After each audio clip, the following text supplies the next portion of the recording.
दुर्गापुर की तरफ से हम लोग हैं। हमारा जो टॉपिक है ज्यामितीय आकृतियाँ। तो ज्यामिति में आकृतियाँ किसी वस्तु की रूपरेखा, बाहरी सीमा या बाहरी सतह को कहते हैं। आकृतियों को उनकी संरचना के आधार पर नाम दिया जाता है।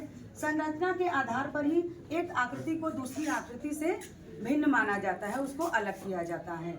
तो इसी के आधार पर हम बच्चों को चाहे वृत्त है या त्रिभुज है, वर्ग है, आयत है, जिस तरह की भी आकृतियां हैं उसके बारे में उनको हम बताते हैं, सिखाते हैं। अब इसमें बहुत सारी हम एक्टिविटी करा सकते हैं, क्रियाकलाप हैं। बच्चों को हमने इसका बना दिया है चार्ट पेपर के माध्यम से।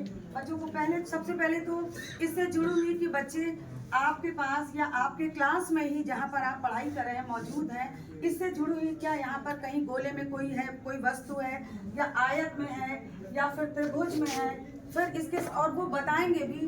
बच्चे कुर्सी को बताते हैं, मेज को, ब्लैक बोर्ड बताते हैं, मेज बताते हैं। और इसी के साथ साथ टाइल्स को बताते हैं। हम जो मैं करती हूँ अपने क्लास में, मान लीजिए जनरली वर्ग, त्रिभुज, आयत और वृत्त है और आपका क्या हो गया, 4 चीजें हैं। 4 ग्रुप मैंने बांट दिया एक बच्चे को कि ये दे दिया है चारों आकृतियाँ।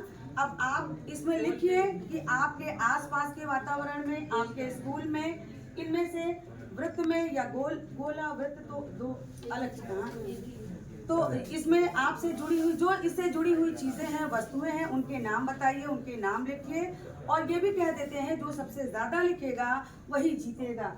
तो इसमें बच्चे बहुत सारी चीजें तो लिख लेते हैं, लेकिन जब त्रिभुज की बारी आती है तो थोड़ा सा वो कंफ्यूज हो जाते हैं। लेकिन फिर भी त्रिभुज में भी हम लोग वहां तक नहीं पहुंच सकते जहां तक बच्चे ढूंढ लेते हैं। तो हमारे यहाँ त्रिभुज में बच्चों ने पहले तो जो बहुत ही कॉमन चीजें होती हैं, जैसे घर उन्होंने बता दिया, झोपड़ी बता दिया, समोसा बताया। तो एक बच्चे ने लिखा पराठा मैम। तो यानी बहुत सारे घरों में ऐसे तिकोने ऐसे बना देते हैं, पराठा। इस तरह की ऐसे बहुत सारी चीजें निकल के आई जो बच्चे खुद से ढूंढ लेते हैं।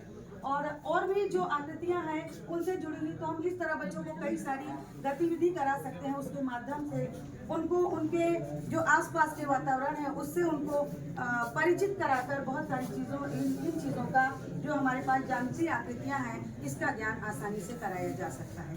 धन्यवाद।